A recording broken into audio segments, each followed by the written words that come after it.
বলছো, আমি নিজেকে সংযত করবার চেষ্টা করব। তুমি আমার গুরুজন, গুরুজনের আদেশ তোমাকে মানতেই হবে। কথা কি জানো দাদা ভাই, এই ছোটবেলা থেকে আমরা দু ভাইয়ে অনেক মেলামেশা করেছি। তাই তাই তোর মুখে যখন যা আসবে তুই তাই বলবি, আর আমাকে তো মুখ বুঝে হজম করতে হবে। Not never. ঠিকই তো তাই, ছোট হলে ছোটর মতোই থাকা উচিত। কথাটা তুমি একদম মন্দ বলনি বৌদি, অবশ্য আমি তাই চাই। দাদা, আমি অন্যায় করলে তুমি আমাকে নিশ্চয়ই শাসন করবে। আমি তোমার ছোট ভাই, আমাকে শাসন করবার অধিকার তোমার আছে।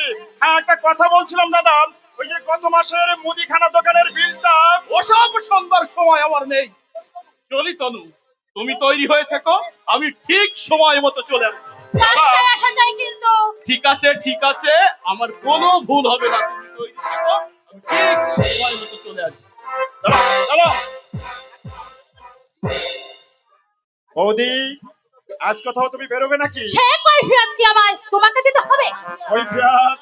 না না, তোমাদের কাছে কৈফিয়ত চাও আমার সাজানো বৌদি। আমারই ভুল হয়ে গেছে। অধিকারের সীমা পার হয়ে অনধিকার সীমানায় প্রবেশ করে সত্যি আমি ভুল করেছি। এই নাও বৌদি, তোমার জুতো জোড়াটা কিন্তু আমি সুন্দর করে পালিশ করে এনেছি, একেবারে ঝকঝক করছে। তাছাড়া তোমার ওই সুন্দর মুখখানা কিন্তু দেখা যাবে। নাও নাও নাও নাও নাও, এই যে এই যে। ওরে বাবা,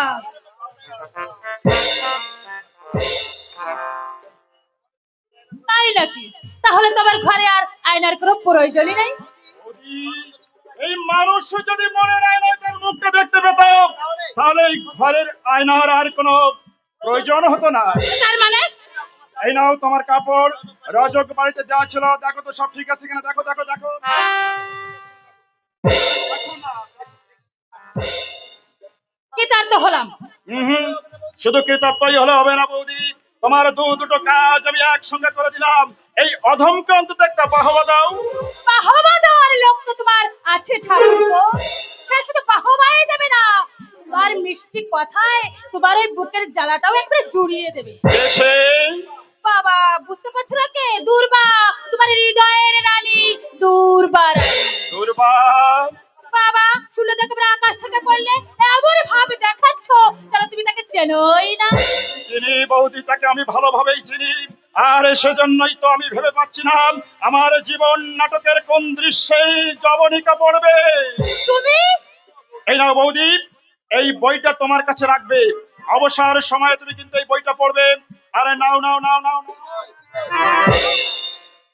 এই কিসের বই? আমাদের এই ভারত নারীর কথা।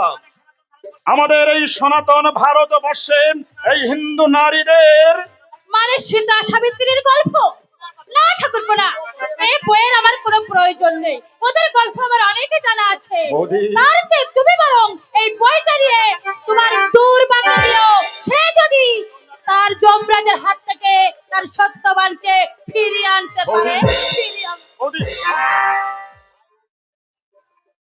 বাইরে নারী, একবিংশ শতাব্দীর শেষ প্রান্তে এসে আজ তোমরা প্রগতির পাকায় ভর দিয়ে উড়ে বেড়াচ্ছ, কিন্তু একবারও ভেবে দেখেছো কি কতখানি নরকের নিচে তোমরা নেমে যাচ্ছ? সীতা সাবিত্রী আজ তোমাদের কাছে উপহাসের প্রতীক। হিন্দি সিনেমার নায়িকাদের আদর্শে অনুপ্রাণিত হয়ে খুব সহজেই তোমরা ওই স্বামীটাকে বদল করে অন্য পুরুষের হাত ধরতে তোমরা এতটুকু দ্বিধা করো না। ভাঙবে, তোমাদের এই ভুল একদিন ভাঙবে। আর সেদিন তোমরা ভুল ভেবে ওই ভুলের পিছনে ছুটে বেড়ানোর শাস্তি তোমাদের পেতেই হবে। হ্যাঁ, সেদিন চোখের জলই হবে তোমাদের একমাত্র সম্বল, একমাত্র সম্বল।